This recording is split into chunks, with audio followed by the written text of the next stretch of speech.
So, eto guys, yung aking soil mix. Classman, CRH, eggshells. Tapos, sa ilalim nito ay nandun yung ating inorganic material, which is yung favorite ko. Perlite. Tapos, may piyok-piyok yan. Tapos, vermicast. So, mix lang natin to hanggang sa... Tapos, eggshells, no? Nabanggit ko pa. So, mix lang natin hanggang sa ma-mix na silang mabuti.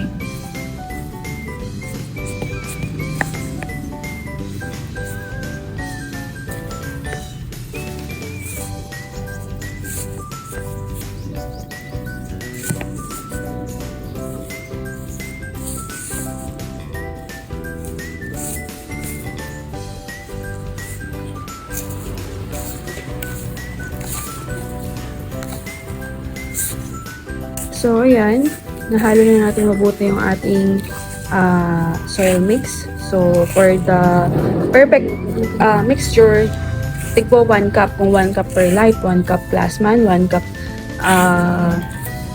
CRH, 1 cup vermicast, ganon. So, ayan. Ayan. So, itatanim ko na po yung ating variegated na astro. Ayan. So, this is nodon type. And columnar type po siya kasi pahaba po siya. Tapos, iniisip ko kung sino itatanim ko dito sa dalawa. Kung ito or ito. Kaya lang kasi ito, masyadong malaki na siya dito. Pero pwede naman.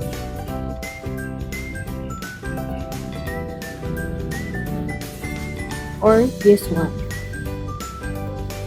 Ganun din eh. Malaki din eh.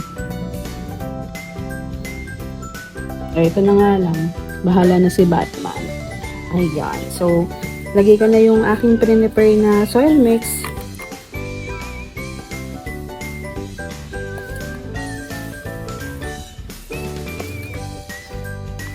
So, tolpat ko ito from the pot mama. So, baka pag naarawan to, mawala na din yung kanyang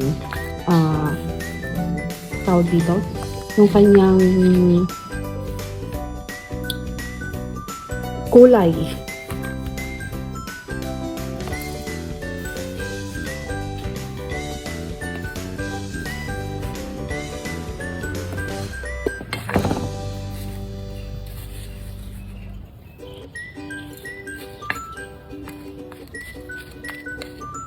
Ayan. So, lagay na din natin yung ating bunny poop fertilizer with DA powder kasi nga, favorite ko ng insect. Kaya, ilagyan ko siya ng DA powder. So, organic lang po yan. Carry lang kahit masobrahan. Pero, syempre, mas maganda yung sapat lang. Dahil love ng mga insects ang masyadong ma-fertilizer.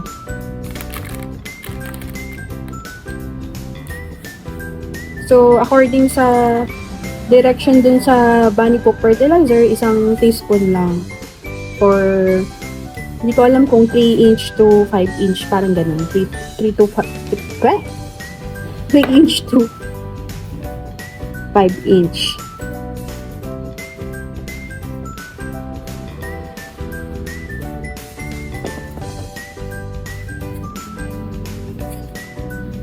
Tapos, lagay ko na yung ating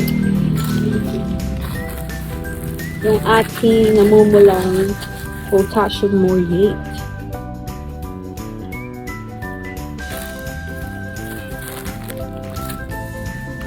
Oh! Nagulat si Happy. Kala ko mahuhulog eh. Ayan.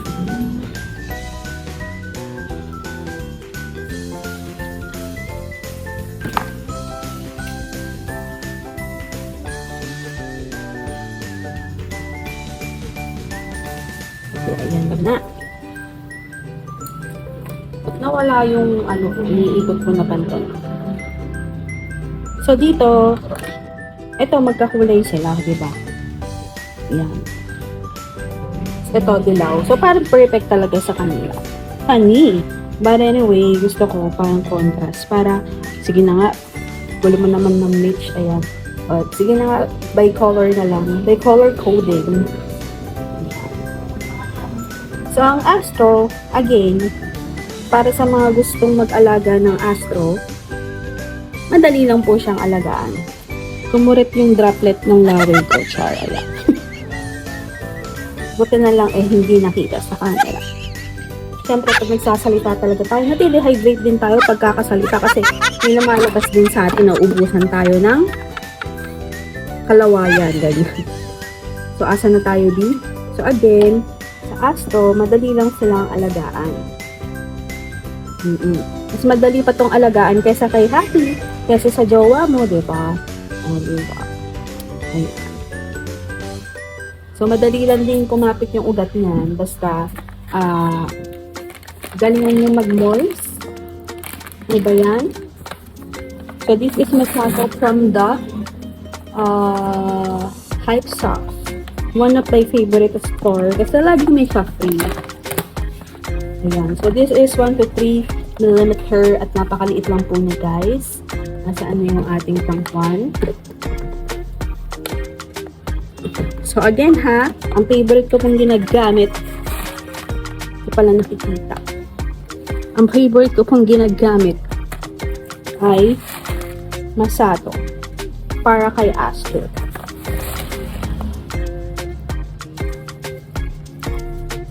Hindi ko po tinitipid kasi pag favorite natin, kailangan maganda ang toppings. Chares. Ayan. Syempre, pag may favoritism tayo, yun ang natin laging iingatan. Kasi, syempre, favorite natin yan, diba? Lagi natin isa-fresh. O, diba? Lagi tayong nagagandahan kahit hindi naman maganda. Charot. Ayan.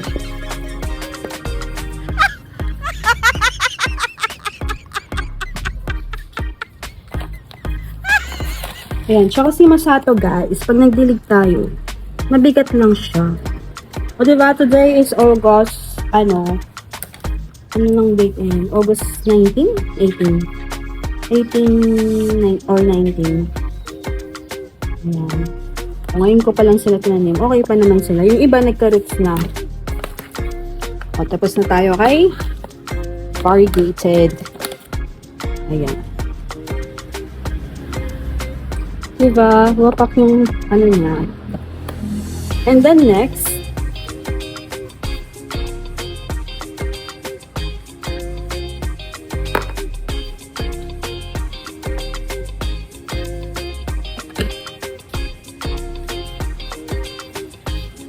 yung ating malaking Gimno.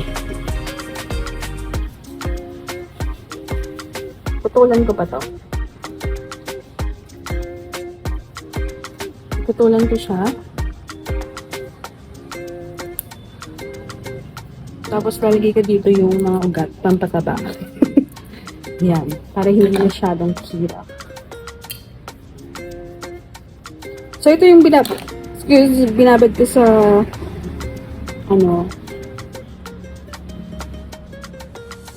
binabad ko po doon sa tawag dito. Sa tango yung fungicide. Tapos yung maliliit, nagkaroon sila ng ay, hindi pala ito kasali. Sorry. Share po. Yan. Yung maliliit lang pala yun. Tapos, syempre, ang gagamitin ko para kay,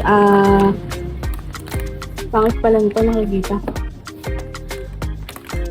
Syempre, ang gagamitin ko po ay yung 3-in-1 ng Gymnopedic. So, mix na po ito.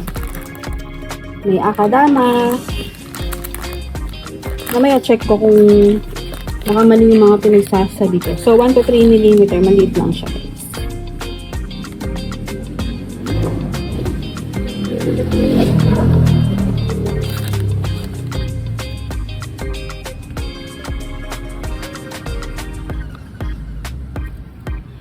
So, syempre, favorite natin. Kaya dadamihan natin ng toppings. Diba? So, again, for the Gymno, maganda po ang Kiryuzana kaysa po kay Akadama. Yung iba kasi Akadama lang kasi hindi naman nila na-experience ang Kiryu. Kaya, yun yung pinopropose nila. Pero ako, si Kiryu ang bet ko for the Gymno. Mas madali silang mag-ugat and mas healthy sila. kay Kiryu Zana. O yan. O ha? Parang galing siya kay BOS. Itong parent niya. Kasi yung ano niya, yung mga wigs and yung basta ganun. So, ayan, we're done. So, syempre, we're done. So, sa mga lagi nanonood ng vlog ko, alam niyo naman, after ko mag-repot, magmamoist na tayo ng soil. Kasi, matagal na din po sila naka-air dry. So, bigyan ko kayo ng technique para sa mga gumagamit ng mga toppers na umaangat. So, sabi, hindi to advisable yung ganito. Pero sa akin, okay lang. Ginagawa ko naman, wala namang nangyaring masama. Oo, may mga pamahiin din kasi. So, moist natin yung soil. Ayan. Tapos, kapag nagmo-moist tayo ng soil, expose nyo po sa mahangin na area. So, dito, since ang gamit ko po is Masato, hindi ko na po itatap. Tsaka, syempre, kapag astro, pag dyan mo dinilig, mababasa yung aerial. Tapos, kung may flowers, hindi po siya magtutuloy. Ayan. So, yan po ang maganda kay Masato. So, bakit po hindi nyo po gamitin yung Masato kay Gymno? Pwede naman. Yun nga lang. Mas magandang magpaugat si Kiryu Zana. Lalo na kasi Gymno, diba? May mga mahirap, may mga attitude na Gymno na mahirap talagang paugatin.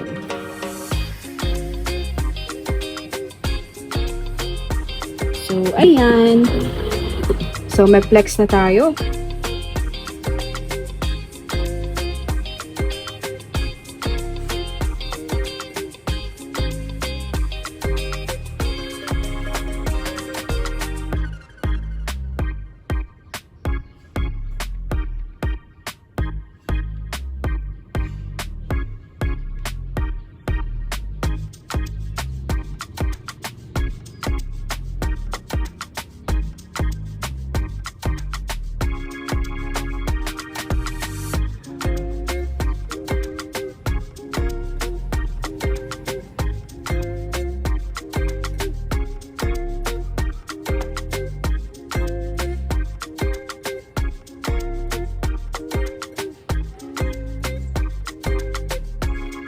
So that's all for today. Thank you for watching Everything Nice with Mitch, Succulent Love. This is your nurse Blandita saying, God bless po at laging mag-ingat. Abangan niyo po ang mga susunod nating aerial repot, ang ating mga next collection. Ingat and God bless again.